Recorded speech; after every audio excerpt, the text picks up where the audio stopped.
ಉಪಮುಖ್ಯಮಂತ್ರಿ ಡಿ.ಕೆ. ಶಿವಕುಮಾರ್ ಅವರು ಇವತ್ತು ಬೆಳಗ್ಗೆ ಲಾಲ್ಬಾಗಿಗೆ ಹೋಗಿದ್ರು. ಸಿಟಿ ರೌಂಡ್ಸ್ನ ಭಾಗವಾಗಿ ನಂಬರ್ 1. ಅದರ ಜೊತೆಗೆ ಅವರ ಕನಸಿನ ಯೋಜನೆ ಇದೆ. ಬೆಂಗಳೂರಿನಲ್ಲೊಂದು ಸುರಂಗ ಇರಬೇಕು ಅಂತ. ಅಂದರೆ ನೀವು ಬೆಂಗಳೂರಿನಲ್ಲಿ ಓಡಾಡಿದವರಾಗಿದ್ದರೆ ಏರ್ಪೋರ್ಟ್ ಇಳಿದು ಹೆಬ್ಬಾಳ ಕಡೆ ಬಂದರೆ ಏರ್ಪೋರ್ಟ್ನಿಂದ ಬಂದು ಏರ್ಪೋರ್ಟ್ ರೋಡ್ ಜಾಯಿನ್ ಆಗೋ ತನಕ ಒಂದು ರೀತಿಯ ವಾತಾವರಣ ಇರುತ್ತೆ. ಆಮೇಲೆ ನಿಧಾನಕ್ಕೆ ಟ್ರಾಫಿಕ್ ಶುರುವಾಗುತ್ತೆ. ಹೆಬ್ಬಾಳ ಫ್ಲೈಓವರ್ ಹತ್ತಿರ ಬಂದರೆ ಬಂದುವಪ್ಪ ಬೆಂಗಳೂರಿಗೆ ಅನಿಸುತ್ತೆ ಟ್ರಾಫಿಕ್ಕು. ಅದರ ಬದಲು ನಿಮಗೆ ಹೆಬ್ಬಾಳ ಫ್ಲೈಓವರ್ದಾಗೆ ಹೋಗಬೇಕಾಗಿಲ್ಲ, ಅಥವಾ ಅಲ್ಲೆಲ್ಲೂ ಲೆಫ್ಟ್ ಹೋಗಬೇಕಾಗಿಲ್ಲ, ಮುಖ್ಯಮಂತ್ರಿಗಳ ಮನೆ ಕಡೆ ಹೋಗಬೇಕಾಗಿಲ್ಲ, ಗಾಲ್ಫ್ ಕೋರ್ಸ್ ಕಡೆ ಹೋಗಬೇಕಾಗಿಲ್ಲ, ನಾವು ಸೀದಾ ಲಾಲ್ಬಾಗ್ ತನಕ ಹೋಗಬೇಕು ಅನ್ನುವಂಥವ್ರು ಮಧ್ಯದ ಟ್ರಾಫಿಕ್ ಎದುರಿಸೋದು ಬೇಡ, ಅಲ್ಲಿಂದ ಮುಂದೆ ಸಿಲ್ಕ್ ಬೋರ್ಡ್ ತನಕ ಹೋಗ್ಬೇಕು ಅನ್ನೋವಂಥವ್ರು, ಬನ್ನೇರುಘಟ್ಟ ರೋಡ್ ಕಡೆ ಹೋಗ್ಬೇಕು ಅನ್ನುವಂಥವ್ರು ಟ್ರಾಫಿಕ್ ಸಮಸ್ಯೆ ಯಾಕೆ ಎದುರಿಸ್ಬೇಕು? ಅವ್ರು ಅಲ್ಲೇ ಹೆಬ್ಬಾಳ ಫ್ಲೈಓವರ್ಗಿಂತ ಮುಂಚೆನೇ ಭೂಮಿಯ ಒಳಗಿನ ಸುರಂಗದಲ್ಲಿ ಹೋಗ್ಬಿಟ್ರೆ ಅಲ್ಲಿ ಲಾಲ್ಬಾಗ್ನ ಹತ್ತಿರ ಮೇಲೆ ಬರಲಿ, ಸಿಲ್ಕ್ ಬೋರ್ಡ್ ಹತ್ತಿರ ಮೇಲೆ ಬರಲಿ, ಆ ರೀತಿಯಾದಂಥ ಸುರಂಗವನ್ನು ಮಾಡಬೇಕು ಅಂತ ಯೋಜನೆ. 17,000 ಕೋಟಿ ರೂಪಾಯಿ ಪ್ಲ್ಯಾನು ಅದೆಲ್ಲ ಆಗಿದೆ. ಅಂದರೆ ಪ್ಲ್ಯಾನ್ ರೆಡಿ ಇದೆ, ಕೆಲಸ ಶುರುವಾಗೋದಂದು ಬಾಕಿ ಇದೆ. ಅಲ್ಲಿ ಲಾಲ್ಬಾಗಿನ 6 ಎಕರೆ ಭೂಮಿ ಹೋಗ್ಬಿಡುತ್ತೆ ಈ ಯೋಜನೆಗೆ ಅಂತ ಒಂದು ರಿಪೋರ್ಟ್ ಬಂದಿದೆ ಅಂತ ಒಂದು ಸುದ್ದಿ ಇತ್ತು. 6 ಎಕರೆ ಅಲ್ಲ, Lalbagh is a lung space of Bengaluru. ಬೆಂಗಳೂರಿನ ಶ್ವಾಸಕೋಶ ಅದು. ಅಷ್ಟು ಒಳ್ಳೆ ಗಾರ್ಡನ್ 106 ಎಕರೆಯಲ್ಲಿದೆ. 6 ಎಕರೆ ಇಂಥದ್ದು ಪ್ರಾಜೆಕ್ಟಿಗೆ ಹೋಗ್ಬಿಟ್ರೆ ಕಥೆ ಏನು? ಡಿ.ಕೆ. ಶಿವಕುಮಾರ್ ಅವರು ಸ್ವತಃ ಹೋಗಿದ್ದರು, ಅಧಿಕಾರಿಗಳ ಹತ್ರ ಒಂದು ಎಕ್ಸ್ಪ್ಲನೇಷನ್ ತಗೊಂಡ್ರು. ಈಗ ಒಂದು 20 ಗುಂಟೆ ಜಾಗ ಹೋಗ್ಬೋದು, ಒಂದೇ ಒಂದು ಮರ ಕಡಿಯೋದಿಲ್ಲ, 1 ಎಕರೆ ಪ್ರದೇಶವನ್ನು ನಿರ್ಮಾಣ ಕಾಮಗಾರಿಗೆ ಬಳಸಿಕೊಳ್ಳಲಾಗುತ್ತೆ, ಅಲ್ಲೂ ಕೂಡ ನಿರ್ಮಾಣ ಮುಗಿದ ಮೇಲೆ ಮತ್ತದು ಯಥಾ ಪ್ರಕಾರ ಗಾರ್ಡನ್ನೇ ಆಗಿರುತ್ತೆ ಅಂತ ಅಂಥದ್ದೊಂದು ನಿರ್ಧಾರ ಯೋಜನೆಯಲ್ಲಿ ಅಂಥದ್ದೊಂದು ನಿರ್ಧಾರ ಆಗಿದೆಯಂತೆ. ಅದರ ಸ್ಪಷ್ಟನೆಯನ್ನು ತಗೊಂಡ್ರು. ಅಲ್ಲಿ ತನಕ ಹೋಗಿದ್ದಾರೆ ಅಂದಮೇಲೆ ಜನರ ಜೊತೆ ಬೆರೆಯೋದು, ಮಾತಾಡೋದು. ಬೆಳಗ್ಗೆ ಜನ ವಾಕಿಂಗ್ ಬಂದಿರ್ತಾರೆ. ಅಲ್ಲಿ ಒಂದು ಇಂಟ್ರೆಸ್ಟಿಂಗ್ ಕಾನ್ವರ್ಸೇಷನ್ ಆಯಿತು. ಇವತ್ತು ಲಾಲ್ಬಾಗ್ ಒಂದೇ ಅಲ್ಲ ಅವರು ಹೋಗಿದ್ದು. ಬೆಳಗ್ಗೆ 7ರಿಂದ 10 ಲಾಲ್ಬಾಗ್ನಲ್ಲಿದ್ದರು. ಆನಂತರ ಬೇರೆ ಬೇರೆ ಕಡೆ ಹೋಗುವ ಪ್ಲ್ಯಾನ್ಗಳು ಕೂಡ ಇದ್ದಾವೆ. 6 ದಿನ 6 ಪಾರ್ಕ್ ಅನ್ನೋದು, 6 ದಿನ 6 ಪಾರ್ಕ್ನಲ್ಲಿ ವಾಕಿಂಗ್ ಅನ್ನೋದು ಪ್ಲ್ಯಾನ್ ಅವ್ರದ್ದು. ಅಲ್ಲಿ ಜನ ಮಾತಾಡ್ತಿದ್ರಲ್ಲ, ಕೇಳಿಸ್ಕೊಳ್ಳಿ ಒಂದ್ಸಲ ಅದನ್ನ. ಸರ್, ಕಷ್ಟಪಟ್ಟು ಪಾರ್ಟಿಯನ್ನು ಬೆಳೆಸಿರೋ 40 ವರ್ಷದಿಂದ ನೀವು ಸಿಎಂ ನ್ಯಾಯವಾಗಿ ಹತ್ರ ಬಂದಿದ್ಯಾ? ಸರ್, ಕಷ್ಟಪಟ್ಟು ಪಾರ್ಟಿಯನ್ನು ಬೆಳೆಸಿರೋ 40 ವರ್ಷದಿಂದ ನೀವು ಸಿಎಂ ನ್ಯಾಯವಾಗಿ ಹತ್ರ ಬಂದಿದ್ಯಾ? ಹಳೇದಿತ್ತು ಸರ್, ಇತಿಹಾಸ ತುಂಬಾ ಚೆನ್ನಾಗಿತ್ತು. ಇತಿಹಾಸ 100 ವರ್ಷದ ಮೇಲೆ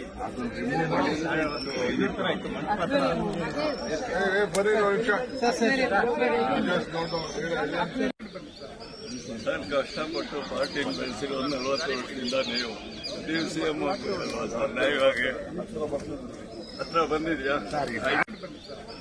ಸರ್, ಕಷ್ಟಪಟ್ಟು ಪಾರ್ಟಿಯನ್ನು ಬೆಳೆಸಿರೋ 40 ವರ್ಷದಿಂದ ನೀವು ಸಿಎಂ ನ್ಯಾಯವಾಗಿ ಹತ್ರ ಬಂದಿದ್ಯಾ? ಹಳೇದಿತ್ತು ಸರ್, ಇತಿಹಾಸ ತುಂಬಾ ಚೆನ್ನಾಗಿತ್ತು. ಇತಿಹಾಸ 100 ವರ್ಷದ ಮೇಲೆ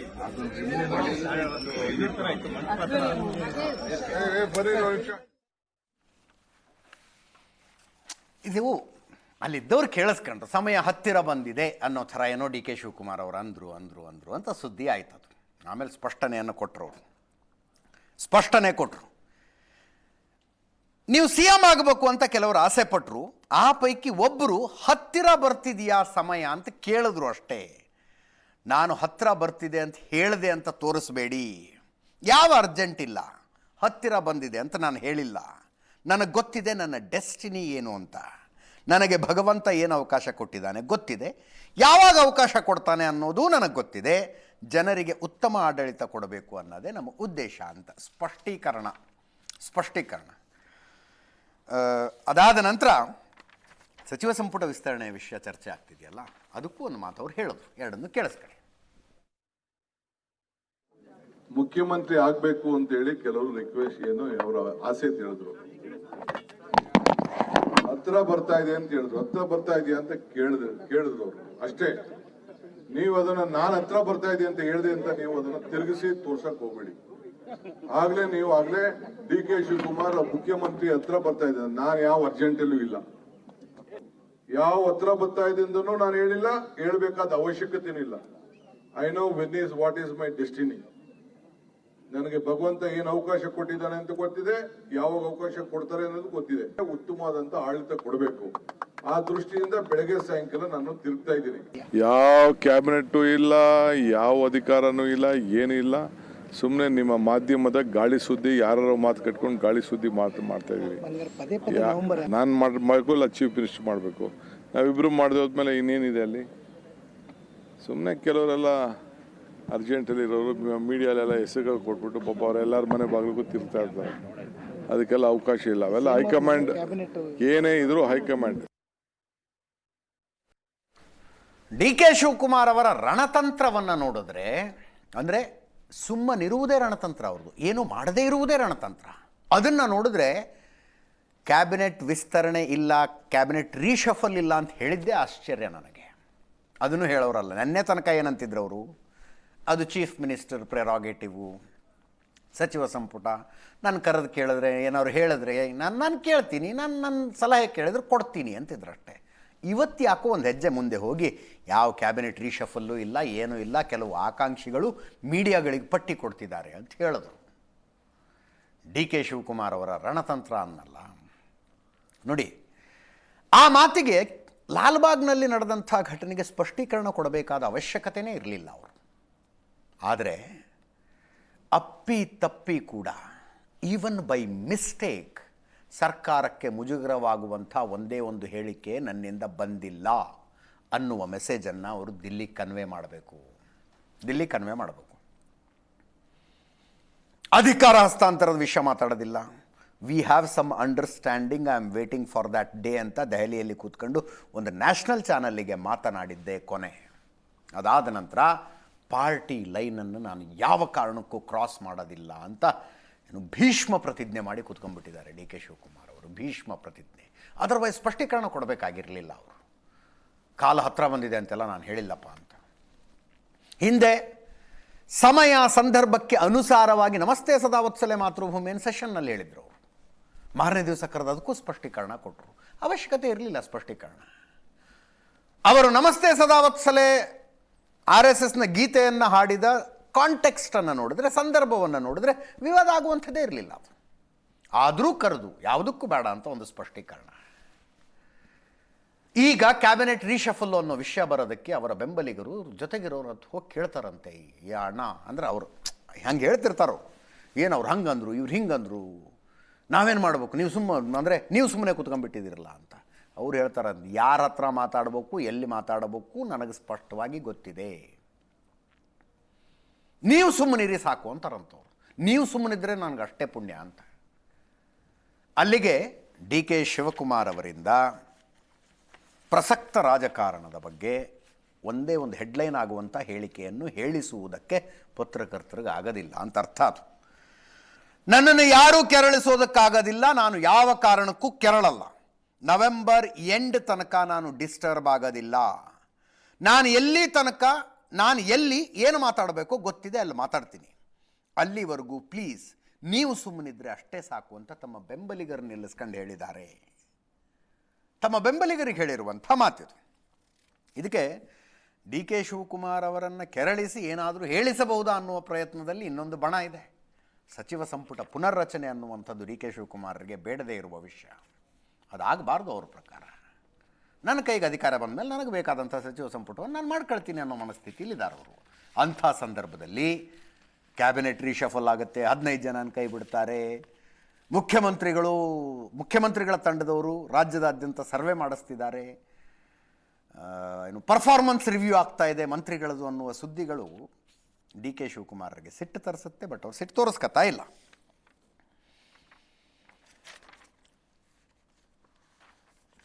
ಇದರ ಬಗ್ಗೆ ಪ್ರಿಯಾಂಕ ಖರ್ಗೆ ಅವರು, ಚಲುವರಾಯಸ್ವಾಮಿ ಅವರು ಮತ್ತು ಸಂತೋಷ್ ಲಾಡ್ ಅವರು ಮಾತಾಡಿದರೆ ಕೇಳಿಸ್ಕೊಳ್ಳಿ.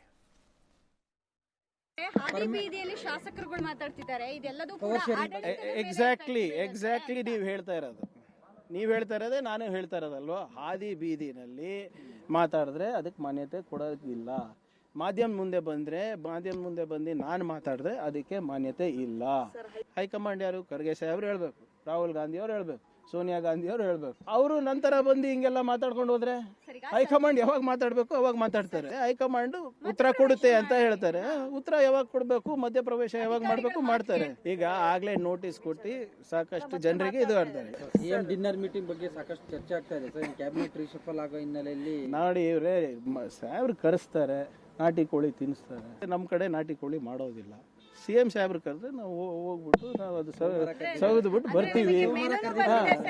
ನನಗೆ ಸೋಮವಾರ ಮಂಗಳವಾರ ನಾನು ಹೇಳಕ್ಕಾಗ್ತದ ನನಗೆ ಇದೇ ಬೇಕು ಅದೇ ಬೇಕು ಅಂತ. ನಾವು ಬರೇ ನಮ್ದು ವಿಶ್ಫುಲ್ ಥಿಂಕಿಂಗ್ ಅಷ್ಟೇ. ಕೊಟ್ರೆ ಅದನ್ನೇ ತಿಂದು ಬರ್ತೀವಿ. ಇದರ ಬರೀ ಮುದ್ದೆ ಸೊಪ್ಪಿನ ಸಾರ್ತಿದ್ರು ಅದೇ ತಿಂದು ಬರ್ತೀವಿ. ಆಮೇಲೆ ನಮ್ಮ CM ಅವರು ಊಟಕ್ಕೂ ಕರಿಬಾರ್ದಂದ್ರೆ ಹೆಂಗೆ? ಡಿನ್ನರ್ ಮೀಟಿಂಗು 3 ತಿಂಗಳಿಗೂ 6 ತಿಂಗಳಿಗೂ ನಡೀತಾ ಇರ್ತದೆ. ಈ ಮೀಟಿಂಗ್ಗೆ ಯಾವುದೇ ತರದ ರಾಜಕೀಯವಾದಂತ ಚರ್ಚೆ ಇಲ್ಲ.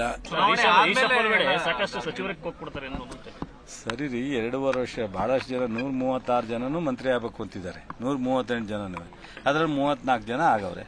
ಇನ್ನೊಂದಷ್ಟು ಜನ ಆಸೆ ಇರೋರಿಗೆ ಏನಾದ್ರು ಪಕ್ಷ ಮಾಡ್ಬೇಕಲ್ಲ, ಆಲ್ಟರ್ನೇಟಿವ್. ಹೌದಲ್ವೇನ್ರಿ? 34 ಜನಕ್ಕೆ ಯಾರನ್ನಾರಲ್ಲಿ ಪಕ್ಷ ತೆಗೆದು ಇನ್ನೊಂದಷ್ಟು ಜನ ಕೊಡ್ತಾರೆ. 34 ಜನದಲ್ಲಿ 10 ಜನ ತೆಗಿತಾರೋ, 33 ಜನನು ತೆಗಿತಾರೋ, ಅದು ಪಕ್ಷಕ್ಕೆ ಬಿಟ್ಟಿತ್ತು. ಈಗ ನಾಳೆ ಮೀಟಿಂಗ್ ನಲ್ಲಿ ನನಗೆ ಗೊತ್ತಿದ್ದಂಗೆ ಈಗ ಅದು ಯಾವುದೂ ಇಲ್ಲ. ಅದು ಪಕ್ಷ ಮುಖ್ಯಮಂತ್ರಿಗಳು ಕೂತ್ಕೊಂಡು ತೀರ್ಮಾನ ಮಾಡ್ತಾರೆ. ನಥಿಂಗ್ ಅದೇನು ಸಮಾಧಾನ ಪ್ರಶ್ನೆ ಇನ್ನೊಂದಿಲ್ಲ, ಎಲ್ಲ ಸಮಾಧಾನ. ಏನ್ ಆತರ ಏನ್ ನನ್ಗೆ ಕಂಡಿಲ್ಲಪ್ಪ. ನನಗೆ ಮೊನ್ನೆನೂ ಸಿಕ್ಕಿದ್ರು ಆತರ ಇಲ್ಲ, ಚಾನ್ಸ್ ಇಲ್ಲ. I personally feel no MLA should speak about it. Any cabinet ministers, ಈ CM ಅಥವಾ DCM ಅಥವಾ ಈ ಚೇಂಜ್ ಆಗ್ತಕ್ಕಂಥದ್ದು ಪ್ರಕ್ರಿಯೆ ಹೈಕಮಾಂಡ್ ತೀರ್ಮಾನ ಮಾಡಿದ್ರೆ ಗೊಂದಲ ಐತಿಲ್ಲ ಅಂತ ಅವ್ರು ತೀರ್ಮಾನ ಮಾಡ್ತಾರೆ. ನಾವು ಸೃಷ್ಟಿ ಮಾಡಬಾರ್ದಂತ ಗೊಂದಲ. ಅದೇ ಹೇಳ್ತಿರದ್ರಿ, ಸೃಷ್ಟಿ ನಾವು ಮಾಡಬಾರ್ದಂತ. ನಮಗೆ ಏನೇನ ಬೇಕಿದ್ರೆ ಅಲ್ಲಿ ಹೋಗಿ ಹೇಳ್ಬೇಕು, ಮೀಡಿಯಾಗೆ ಹೇಳ್ಬಾರ್ದಂತ. ಈ ಅಷ್ಟು ಬೆಳವಣಿಗೆಗಳನ್ನು ವಿರೋಧ ಪಕ್ಷವಾಗಿರುವ BJP ಹೆಂಗೆ ನೋಡ್ತಾ ಇದೆ? R ಅಶೋಕ್ ಅವರು ಹೇಳಿದ್ರು DK ಶಿವಕುಮಾರ್ ಪಾಲಿಗೆ ಬೆಳಕು ಮೂಡ್ತಾ ಇದೆ ಅಂದರು. ಬೆಳಕು ಮೂಡ್ತಾ ಇದೆ DK ಶಿವಕುಮಾರ್ ಪಾಲಿಗೆ ಅಂತ. ನವೆಂಬರ್ ಹೊತ್ತಿಗೆ ಗ್ರಹಣ ಮುಗಿಯಲಿದೆ ಅನ್ನುವ ಹೇಳಿಕೆಯೂ ಒಂದು ಬಂದಿದೆ. ನವೆಂಬರ್ ಹೊತ್ತಿಗೆ ಗ್ರಹಣ ಮುಗಿಯಲಿದೆ, ಕಾಂಗ್ರೆಸ್ನಲ್ಲಿ ಆಂತರಿಕ ಕಚ್ಚಾಟ ಅಂತ ಬಸವರಾಜ ಬೊಮ್ಮಾಯಿ ಅವರು ಹೇಳಿದ್ರು. ಕೇಳಿಸ್ಕೊಳ್ಳಿ. ಅಧಿಕಾರದ ಹಂಚಿಕೆ ಹಸ್ತಾಂತರ ಮೊದಲನೇ ದಿನದಿಂದನೂ ಕೂಡ ಪ್ರಾರಂಭ ಆಗಿದೆ. ಅದು ಇನ್ನೂ ಕೂಡ ನಿಂತಿಲ್ಲ. ಯಾರು ಹೈಕಮಾಂಡ್ ಹೇಳಿದ್ರು ಅಷ್ಟೇ, ಲೋ ಕಮಾಂಡ್ ಹೇಳಿದಂತೆ ಯಾರು ಕೂಡ ನಿಲ್ಲಿಸ್ತಾ ಇಲ್ಲ. CM ಕಡೆಯವರು ಅವರು ಮುಂದುವರಿತಾರೆ, 5 ವರ್ಷ ಮುಗಿಸ್ತಾರೆ ಅಂತ ಅವರು ಅಂತಾರೆ. ನಮ್ಮ DK ಶಿವಕುಮಾರ್ ಅವರು ಮುಖ್ಯಮಂತ್ರಿ ಆಗ್ತಾರೆ. ಹೈಕಮಾಂಡ್ ಫುಲ್ ಸ್ಟಾಪ್ ಇಡಕ್ಕೆ ಆಗ್ತಾ ಇಲ್ಲ. 2 ಗುಂಪಿದೆ. ಒಂದು ಗುಂಪು ಇವ್ರಿಗೆ ಸಪೋರ್ಟ್ ಮಾಡ್ತದೆ, ಇನ್ನೊಂದು ಗುಂಪು ಇವ್ರು ಸಪೋರ್ಟ್ ಮಾಡ್ತದೆ. ಅಲ್ಲೇ ಬಂದಿರೋದು ಕರ್ನಾಟಕ ಸಫರ್ ಆಗ್ತಾ ಇದೆ ಇವರ ಆಂತರಿಕ ಬಿಕ್ಕಟ್ಟಿನಿಂದ. ನಮ್ಮ ಚಿಂತೆ ಅದು. ಸುದೀರ್ಘವಾಗಿ ಅನಲೈಸ್ ಮಾಡಿದ್ರೆ ಮುಂದೇನಾಗುತ್ತೆ ಅನ್ನೋಂಥ ಪ್ರಶ್ನೆಗೆ it all depends on Siddaramaiah. ಸ್ಪಷ್ಟ ಗುರಿ, ದಿಟ್ಟ ನಿರ್ಧಾರ ಮತ್ತೆ ನಿಖರ. ಅವ್ರು ಹೇಳಿದಾರಲ್ಲ, ಅಂದ್ರೆ ನಾನು ರೀಚ್ ಆಗ್ತೀನಿ ಅಂತ, ಸ್ಪಷ್ಟ ಗುರಿ ಇದೆ, ರೀಚ್ ಆಗ್ತೀನಿ ಅಂತ. ಇಕ್ಬಾಲ್ ರಾಮನಗರದ ನೋಟಿಸ್ ಕೊಟ್ಟ ಮೇಲೆ ಹೇಳ್ತಾನೆ ಅಂದ್ರೆ ಅವ್ರಿಗೆ ಎಷ್ಟು ಧೈರ್ಯ ಇರ್ಬೇಕು. ನಾನು ಅಭಿನಂದನೆ ಸಲ್ಲಿಸ್ತೀನಿ ಅವನು. ಯಾರಿಗೆ? ಇಕ್ಬಾಲ್ ಹುಸೇನ್. ನಿಖರತೆ, ಸ್ಪಷ್ಟತೆ, ಗುರಿ ಎಲ್ಲನೂ DK ಶಿವಕುಮಾರ್ಗೆ ಇದೆ. ಅಂದ್ರೆ ಬದಲಾವಣೆ ಅನ್ನೋದು ಪಕ್ಕ. ಈ ಗ್ರಹಣ ಆಗ್ಬೇಕಾದ್ರೆ ಶುರು ಆಗ್ತೈತಲ್ಲ, ಸ್ವಲ್ಪನೇ ಗ್ರಹಣ ಕತ್ತಲು ಶುರು ಆಗ್ತೈತಲ್ಲ, ಹಂಗೆ ಸಿದ್ದರಾಮಯ್ಯನವರ ಪಾಲಿಗೆ ಕತ್ತಲು ಶುರುವಾತೈತೆ, DK ಶಿವಕುಮಾರ್ ಪಾಲಿಗೆ ಬೆಳಕು ಶುರುವಾತೈತೆ ಅಷ್ಟೇ. ಈ ಗ್ರಹಣ ಇದು ಕಾಂಗ್ರೆಸ್ಸಿನ ಗ್ರಹಣ. ಇದು ಗ್ರಹಣ ನವೆಂಬರ್ ಆದ್ಮೇಲೆ ಬಿಡ್ತೈತೆ. ಮುಂದಿನ ಸುದ್ದಿಗೆ ಹೋಗೋಣ. ರಾಜ್ಯದಲ್ಲಿ ಪೊಲಿಟಿಕಲ್ ಡಿಸ್ಕೋರ್ಸ್ ಯಾವ ಹಂತಕ್ಕೆ ಬೀಳಬಹುದು ಅನ್ನುವುದಕ್ಕೆ ಹೇಳಿಕೆಗಳ ಉದಾಹರಣೆ ಅಷ್ಟೇ. ಇದೇನು ತುಂಬ ದೊಡ್ಡ ಸುದ್ದಿ ಅಂತಲ್ಲ. ಮಾಜಿ ಸಂಸದ ಪ್ರತಾಪ್ ಸಿಂಹ ಅವರು ಒಂದು ಆರೋಪ ಮಾಡಿದರು. ವರ್ಗಾವಣೆ ಮಿನಿಸ್ಟರ್ ಯತೀಂದ್ರ ಅಂತ. ಮುಖ್ಯಮಂತ್ರಿಗಳ ಪುತ್ರ MLC ಯತೀಂದ್ರ ವರ್ಗಾವಣೆ ಮಿನಿಸ್ಟರು. ಅವ್ರ ಹತ್ರ ಹೋಗಿ ಟ್ಯಾಕ್ಸ್ ಕಟ್ಟಬೇಕು ಅಂತ, ಅಂದರೆ ವರ್ಗಾವಣೆ ಮಾಡಿಸ್ಕೊಳ್ಳೋದಕ್ಕೆ. ಇವರು ದುಡ್ಡು ಮಾಡಿ ರಾಹುಲ್ ಗಾಂಧಿಗೆ ಕಳಿಸ್ತಾರೆ. ಪ್ರತಾಪ್ ಸಿಂಹ ಅವರ ಹೇಳಿಕೆಗೆ ಅನೇಕ ಕಾಂಗ್ರೆಸ್ ನಾಯಕರುಗಳು ತಿರುಗೇಟು ಕೊಟ್ಟರು, ಬೇಸ್ಲೆಸ್ ಹೇಳಿಕೆ ಅಂದರು. ಆದರೆ ಚಿಕ್ಕಬಳ್ಳಾಪುರ ಶಾಸಕ ಪ್ರದೀಪ್ ಈಶ್ವರ್ ಪ್ರದೀಪ್ ಈಶ್ವರು ಅವಿವೇಕಿ ಮುಠಾಳ ಪ್ರತಾಪ್ ಸಿಂಹ, ಸಿದ್ದರಾಮಯ್ಯ ಅವರ ಕಾಲಿನ ಧೂಳಿಗೆ ಸಮ ನೀನು, Vijayendra, R Ashok, Yatnal, BJP, Modi, Amit Shah, BL Santosh tax slab ಬಗ್ಗೆ ಮರೆತು ಹೋಗಿದ್ದೀರಾ? ನೀವು ಕೇಳಿಸ್ಕೊಂಬಿಡಿ ಒಂದು ಸಲ. ಇಲ್ಲೊಬ್ರು ಟ್ರಾನ್ಸ್ಫರ್ ಮಿನಿಸ್ಟರ್ ಇದ್ದಾರೆ, ಚೀಫ್ ಮಿನಿಸ್ಟರ್ ಮಗ ಯತೀಂದ್ರ, ಟ್ರಾನ್ಸ್ಫರ್ ಇವರು ವರ್ಗಾವಣೆ ಖಾತೆ ಸಚಿವರು ಇವರು. ಯಾವ ವರ್ಗಾವಣೆ ಆಗಬೇಕು ಅಂದ್ರೆ ಯತೀಂದ್ರ ಹತ್ರ ಹೋಗ್ಬೇಕು. ಹಾಗಾಗಿ ಅಲ್ಲಿಗೆ ಹೋಗ್ಬೇಕು, ಅಲ್ಲಿ ಟ್ಯಾಕ್ಸ್ ಕಟ್ಟಬೇಕು. ನಿಮ್ ಬರೀ ಕಲೆಕ್ಷನ್ ಅಷ್ಟೇನಾ? ಯಾರು ಜಾಸ್ತಿ DK ಜಾಸ್ತಿ ಕಲೆಕ್ಷನ್ ಮಾಡಿ ರಾಹುಲ್ ಗಾಂಧಿ ಕಳಿಸ್ತಾರೋ, ಸಿದ್ದರಾಮಯ್ಯನವ್ರು ಜಾಸ್ತಿ ಕಲೆಕ್ಷನ್ ಮಾಡಿ ರಾಹುಲ್ ಗಾಂಧಿ ಕಳಿಸ್ತಾರೋ? ಮೈಸೂರು ಜನ ಇದನ್ನ ನೋಡ್ತಾ ಇದ್ದಾರೆ, ಏನು ಮಾಡೋಕ್ಕಲ್ಲ, ಅಸಹಾಯಕರಾಗಿದ್ದಾರೆ. 5 ವರ್ಷ ನಿಮಗೆ ಕೊಟ್ಬಿಟ್ಟಿದ್ದಾರೆ. ಆದ್ರೆ ನಾನು ಸಿದ್ದರಾಮಯ್ಯನವರಿಂದ ಇಂಥದನ್ನು ನಿರೀಕ್ಷೆ ಮಾಡಿರ್ಲಿಲ್ಲ. ರಾಜು ಮಾಡ್ರಾದಾಗ್ಲೂ ಕೂಡ ಬೀಗರೂಟಕ್ಕೆ, ಬಾಡೂಟಕ್ಕೆ, ಮದುವೆಗೆ, ಮುಂಜಿಗೆ ಬರ್ತಾ ಇದ್ರಿ. ಈಗ ನಿಮ್ಮಲ್ಲಿ ಈ ಹೃದಯ ಭಾಗದಲ್ಲಿ ದೊಡ್ಡಕೆರೆ ಮೈದಾನದಲ್ಲಿ 9 ವರ್ಷದ ಬಾಲಕಿಯ ಮೇಲೆ ಅತ್ಯಾಚಾರ ನಡೆದಿದೆ, ಹತ್ಯೆ ಆಗಿದೆ. ನೀವು ಇದಕ್ಕೂ ಸ್ಪಂದಿಸಲ್ಲ, ನಿಮ್ಮ ಮನಸ್ಸು ಮಿಡಿತಾ ಇಲ್ಲ ಅಂತಂದ್ರೆ ನೀವೇನು ಕಲ್ಲಾಗಿದ್ದೀರಾ ಸರ್? ಮಾಜಿ ಸಂಸದರಾದ ಮಿಸ್ಟರ್ ಅವಿವೇಕಿ, ಮಿಸ್ಟರ್ ಅಯೋಗ್ಯ, ಮಿಸ್ಟರ್ ಮುಟ್ಟಾಳ ಪ್ರತಾಪ್ ಸಿಂಹ ಅವರೇ, ನಿನ್ನೆ ಏನೋ ನಮ್ಮ ಸಿದ್ದರಾಮಯ್ಯ ಸಾಹೇಬ್ರ ಬಗ್ಗೆ ಮಾತಾಡಿದ್ರಿ. ಸಿದ್ದರಾಮಯ್ಯ ಸಾಹೇಬ್ರ ಕಾಲಕ್ಕೆ ಧೂಳಕ್ಕೆ ಸಮಾರಿ ನೀವು. ಅದನ್ನ ಮಾತಾಡೋದಕ್ಕಿಂತ ಮುಂಚೆ ವಿಜಯೇಂದ್ರ ಟ್ಯಾಕ್ಸು ಮಾತಾಡಬೇಕಲ್ಲ. R Ashok tax, Vijayendra tax, Yatnal tax, BJP tax, Modi tax, Amit Shah tax, BL Santosh tax, Pralhad Joshi tax. ಈ ಟ್ಯಾಕ್ಸ್ ಸ್ಲ್ಯಾಬ್ಗಳೆಲ್ಲ ಮರ್ತೋದಂಗಿದ್ದೀರಾ ನೀವು? ಯತೀಂದ್ರಣ್ಣ ಅವರು ಒಂದು MLC ಆಗಿದ್ದಾರೆ, ಅದಾದರೂ ನಿಮಗೆ ಪ್ರಜ್ಞೆ ಇದೆಯಾ ಇಲ್ವಾ? ಒಂದು MLC ಅಂದರೆ ಅವ್ರ ಪರಿಮಿತಿಯಲ್ಲಿ ಅವರು ಶಿಫಾರಸು ಮಾಡ್ತಾರೆ, ಅವ್ರ ಪರಿಮಿತಿಯಲ್ಲಿ. ಯತೀಂದ್ರ ಸಾಹೇಬ್ರಿಗೆ ನಮ್ಮ ಹೈಕಮಾಂಡ್ MLC ಮಾಡಿರೋದು ಅವ್ರು ಸಿದ್ದರಾಮಯ್ಯ ಸಾಹೇಬ್ರ ಮಗ ಅನ್ನೋ ಕಾರಣಕ್ಕಲ್ಲ. ನೀವು ಸುಮ್ಮನೆ ಬಾಯಿಗೆ ಬಂದಿದ್ದು ಬಡ್ಕೊತೀರಾ. ಬಿಜಾಪುರಲ್ಲಿ ನಮ್ಮ ಯತ್ನಾಳ್ ಅವ್ರು ಏನು ಟ್ಯಾಕ್ಸ್ ತೊಗೊತಾರೆ, ಆರ್ ಅಶೋಕ್ ಅವ್ರ ಟ್ಯಾಕ್ಸ್ ಏನು, ಇದ್ರ ಬಗ್ಗೆ ಎಲ್ಲ ಮಾತಾಡಿ ಪ್ರತಾಪ್ ಸಿಂಹ ಅವರೇ. ಮಂತ್ರಿ ಗ್ರೇಟರ್ ಬೆಂಗಳೂರು ಅಥಾರಿಟಿನ ಆರ್ ಅಶೋಕ್ ಅವರು ಅದೇನೋ BJP ಅವರೆಲ್ಲ ಬಾಯ್ಕಾಟ್ ಮಾಡಿದ್ರಂತೆ. ಅಶೋಕ್ ಅಣ್ಣ, ನಿನಗೆ ದಮ್ ಇದ್ರೆ ಎಲೆಕ್ಷನ್ನು ಬಾಯ್ಕಾಟ್ ಮಾಡಿದ್ರೆ ನೀನು ಎಲೆಕ್ಷನ್ ಕ್ಯಾಂಡಿಡೇಟ್ನೇ ಹಾಕ್ಸ್ಬಾರ್ದು BJPಯಿಂದ. ಇಲ್ಲೊಬ್ರು ಟ್ರಾನ್ಸ್ಫರ್ KJ ಹಳ್ಳಿ DJ ಹಳ್ಳಿ ಪ್ರಕರಣ ದಂಗೆ ಅಂತಾನೆ ಕುಖ್ಯಾತಗೊಂಡಂಥ 5 ವರ್ಷಗಳ ಹಿಂದಿನ ಘಟನೆಗೆ ಸಂಬಂಧಿಸಿದ ಒಂದು ಬೆಳವಣಿಗೆ. ಆಗ ಶಾಸಕರಾಗಿದ್ದರು ಅಖಂಡ ಶ್ರೀನಿವಾಸ ಮೂರ್ತಿ. ಅವರ ಹತ್ತಿರದ ಸಂಬಂಧಿಯೊಬ್ಬ ಮೊಹಮ್ಮದ್ ಪೈಗಂಬರ್ರಿಗೆ ಅಪಮಾನವಾಗುವಂಥ ಫೇಸ್ಬುಕ್ ಪೋಸ್ಟ್ ಹಾಕಿದ್ದಕ್ಕಿದು ಶುರುವಾಯಿತು. ಪ್ರತಿಭಟನೆ ಅಲ್ಲ, ಪೊಲೀಸ್ ಸ್ಟೇಷನ್ಗೆ ಬೆಂಕಿ. ಶಾಸಕರ ಮನೆ ಅಂತೂ ಬೂದಿಯಾಗಿ ಹೋಗ್ಬಿಡ್ತು. ನಾನೇ ಸ್ವತಃ ಹೋಗಿದ್ದೆ ಆ ಮನೆಗೆ. ಕೇಸ್ ಮಾತ್ರ ಭಾಳ ಟೈಟ್ ಆಯ್ತು. ಸ್ಥಳೀಯ ಪೊಲೀಸರು ತನಿಖೆ ಮಾಡಿದ್ರು. ಬಸವರಾಜ ಬೊಮ್ಮಾಯಿ ಅವರು ಗೃಹ ಸಚಿವರಾವಾಗ, ಯಡಿಯೂರಪ್ಪನವರು ಮುಖ್ಯಮಂತ್ರಿ. ಸ್ಥಳೀಯ ಪೊಲೀಸರು ತನಿಖೆ ಮಾಡಿದ್ರು, ಅವರು ಕೇಸ್ ಸ್ಟ್ರಾಂಗ್ ಮಾಡಿದ್ರು. UAPA ಆ್ಯಕ್ಟ್ ಆಯಿತು, NIA ಬಂತು. ಆರೋಪಿಗಳ ಅರೆಸ್ಟ್ ಆದರೂ ಜೈಲಿಗೆ ಹೋದರು. ಅದಾದ ನಂತರ ಚುನಾವಣೆ ನೋಡಿ. ದಲಿತ ಮೀಸಲು ಕ್ಷೇತ್ರ ಇದು, SC ಮೀಸಲು ಕ್ಷೇತ್ರ. ಅಖಂಡ ಶ್ರೀನಿವಾಸ ಮೂರ್ತಿ ಕಾಂಗ್ರೆಸ್ನಿಂದ ಆರಿಸಿ ಬಂದಿದ್ದರು, JDSನಿಂದ ಕಾಂಗ್ರೆಸ್ಸಿಗೆ ಬಂದು ಇಡೀ ಕರ್ನಾಟಕದಲ್ಲೇ ಅತಿ ದೊಡ್ಡ ಲೀಡ್ನೊಂದಿಗೆ ಗೆದ್ದಿದ್ರು ಅಖಂಡ ಶ್ರೀನಿವಾಸ ಮೂರ್ತಿ. ಅವರ ಮನೆಗೆ ಬೆಂಕಿ ಹಚ್ಚಲಾಯಿತು. ಕಳೆದ ಚುನಾವಣೆಯಲ್ಲಿ ಅವರಿಗೆ ಟಿಕೆಟ್ ಕೊಡಲಿಲ್ಲ ಕಾಂಗ್ರೆಸ್ನವರು. ಅವರ ಬದಲಿಗೆ ಟಿಕೆಟ್ ಕೊಟ್ಟಿದ್ದು AC ಶ್ರೀನಿವಾಸ್ಗೆ. ಚುನಾವಣಾ ಪ್ರಚಾರದ ಸಂದರ್ಭದಲ್ಲಿ AC ಶ್ರೀನಿವಾಸ್ ಅವರು ಹೇಳಿದ್ರಂತೆ, ನನ್ನ ಬೆಂಬಲಕ್ಕೆ ನಿಂತ್ಕೊಳ್ಳಿ, 1 ಕೋಟಿ ಅಲ್ಲ 4 ಕೋಟಿ 5 ಕೋಟಿ ಖರ್ಚಾಗಲಿ, KJ ಹಳ್ಳಿ DJ ಹಳ್ಳಿ ಪ್ರಕರಣದಲ್ಲಿ ಅರೆಸ್ಟ್ ಆಗಿ ಜೈಲಿನಲ್ಲಿರೋರನ್ನು ಬೇಲ್ ಕೊಟ್ಟು ಬಿಡಿಸ್ಕೊಂಬರ್ತೀನಿ ಅನ್ನುವ ಮಾತನ್ನು AC ಶ್ರೀನಿವಾಸ್ ಅವರು ಹೇಳಿದ್ರಂತೆ. ಆ ಪ್ರಕಾರ ಅವ್ರು ಗೆದ್ದು ಬಂದರು.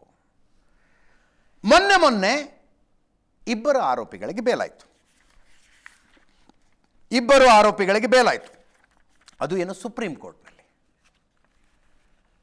ಜಿಯಾವುರ್ ರೆಹಮಾನ್ ಅಂತ ಒಬ್ಬಾತನಿಗೆ, ಕರೀಂ ಅಲಿಯಾಸ್ ಸದ್ದಾಂ ಅಂತ ಇನ್ನೊಬ್ಬಾತನಿಗೆ. ಜುಲೈ 1ನೇ ತಾರೀಕು ಇವರಿಗೆ ಬೇಲ್ ಕೊಡೋದಕ್ಕಾಗೋದಿಲ್ಲ ಅಂತ ರಾಜ್ಯ ಹೈಕೋರ್ಟ್ ಬೇಲ್ ಅಪ್ಲಿಕೇಶನ್ ಅನ್ನು ತಿರಸ್ಕರಿಸಿತ್ತು. ಸುಪ್ರೀಂ ಕೋರ್ಟಿಗೆ ಪ್ರಕರಣ ಹೋಯಿತು. ಕಪಿಲ್ ಸಿಬ್ಬಲ್ ಬಂದು ವಾದ ಮಾಡಿದ್ರಂತೆ. ಇಬ್ಬರಿಗೆ ಸುಪ್ರೀಂ ಕೋರ್ಟ್ನಲ್ಲಿ ಬೇಲಾಯಿತು. ಅದಾದ ನಂತರ ಮುಸ್ಲಿಂ ಮುಖಂಡರುಗಳು AC ಶ್ರೀನಿವಾಸ್ ಅವರ ಮನೆಗೆ ಬಂದು ಸನ್ಮಾನ ಮಾಡಿದರು. ಸನ್ಮಾನ ಮಾಡಿದ ನಂತರ ಅವರು ಹೇಳಿದ್ರು, ಚುನಾವಣಾ ಪ್ರಚಾರದ ಸಂದರ್ಭದಲ್ಲಿ ನಮಗೆ ಮಾತು ಕೊಟ್ಟಿದ್ರು ಅವರು, ಒಂದಲ್ಲ 4-5 ಕೋಟಿ ಖರ್ಚಾಗಲಿ, ಅವ್ರು ಹೇಳೋದು ನಿರಪರಾಧಿಗಳನ್ನು ಅಂತ, ಅಮಾಯಕರನ್ನು ಜಾಮೀನಿನ ಮೇಲೆ ಬಿಡುಗಡೆ ಮಾಡಿಸ್ಕೊಂಡು ಬರ್ತೀನಿ ಅಂತ ಭರವಸೆ ಕೊಟ್ಟಿದ್ದರು. ಕೊಟ್ಟ ಮಾತಿನಂತೆ ನಡ್ಕೊಂಡಿದ್ದಾರೆ ಅಂತ ಸಿಹಿ ತಿನ್ನಿಸಿ, ಶಾಲು ಹೊದಿಸಿ, ಮಾಲೆ ಹಾಕಿ ಗೌರವಿಸಿದರು. ಅಕ್ಟೋಬರ್ 7ನೇ ತಾರೀಕು ಬೇಲಾಗಿದ್ದು, ಇವತ್ತು 11, ನೆನ್ನೆನೋ ಮೊನ್ನೆನೋ ಆಗಿರಬೇಕು ಈ ಸನ್ಮಾನ.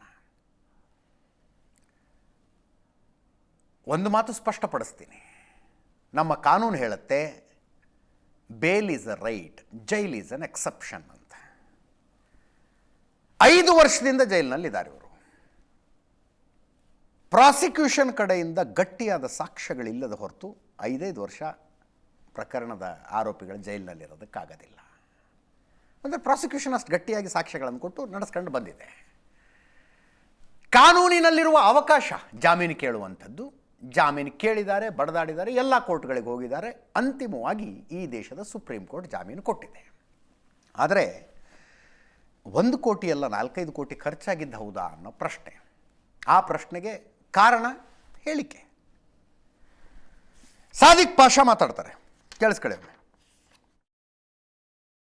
हमारे जो एसी श्रीनिवास हैं, पुलकेशी नगर हल्के के जो एमएलए हैं, जो उन्होंने जो जबान दी थी जब उस वक्त हमें जो इलेक्शन करे, जब गुस्ताखी होने के बाद एक एमएलए का भांजा इस तरीके से करा बोलकर हमें उस एमएलए को हटाने के वास्ते सारे मिलकर उस एमएलए को हटाकर हुकूमत से लड़कर जो एसी श्रीनिवास साहब जो सीट मिलने के बाद पहले मेरे से मुलाकात करे, उसके बाद हमारे से सबसे मुलाकात करने के वक्त हमारा एक ही ये था कि इस जो नौजवान जो जेल के अंदर हैं, जो इनोसेंट जितने भी हैं यूएपीए लगाकर हैं, उनको बाहर निकालने की जिम्मेदारी अगर से आप ले रहे हैं, आप कर रहे हैं तो अल्हम्दुलिल्लाह, चुनाव जिताने की जिम्मेदारी हमारे सब इदारों की है, हम सब मिलकर जिताएंगे बोलकर चैलेंज करे हमने। उन्होंने जबान दिया था, उन्होंने कहा था, एसी श्रीनिवास साहब ने कहा था, सादिक साहब 1 करोड़ नहीं 4 करोड़ 5 करोड़ भी हो जाए, जो इनोसेंट है, जो मासूम है,